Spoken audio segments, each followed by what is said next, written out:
I was given some stuff occasionally, like blocks of dialogue, and I would just shit my pants. I'd be like, oh my God, I got to say this.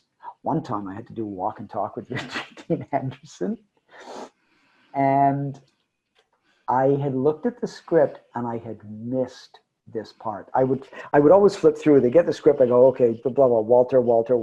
Okay. And then I go through. Well, this has got to be 0 hour. No bunting?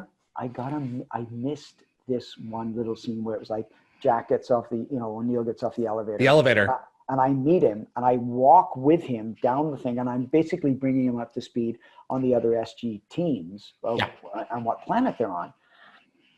I look at this thing before we shoot it, and I go, what scene is this? And they go, well, it's this scene.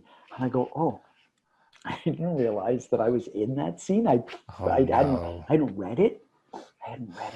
And they give it to me, and I go, oh my God. And it was like a block of dialogue like this, that I was just like talking. It was just totally expositional. And it had about 6 planets in there, right? Like PX9, 742. The planets had to have been a bear. Get them all straight. David. So I see it, and I think to myself, so we have to rehearse it a bunch of times, because they wanted to know, because it was a walk and talk, they wanted to know where we were going to end up. So they said, let's just rehearse it a bunch of times. So instead of using that time to memorize all the planets, I just think to myself, well, I'm just giving them the update on whatever. So I just made them up. I just made up the planets, and I'd be like PX3, 742, they're back, SG2 is back from that, and then SG3 is heading out to PX9, 712, and I was just pulling numbers out of my ass. I never know this. Yeah, but hang on.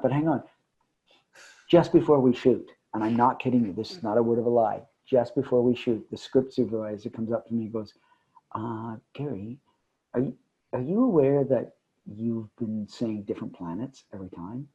And I go, yeah, I am. I know. And she goes, well, no, you have to say the planets. You have to say it as written. And I go, yeah, but I'm just talking about the planets. It's like, why do I have to memorize them? And she goes, because we go there.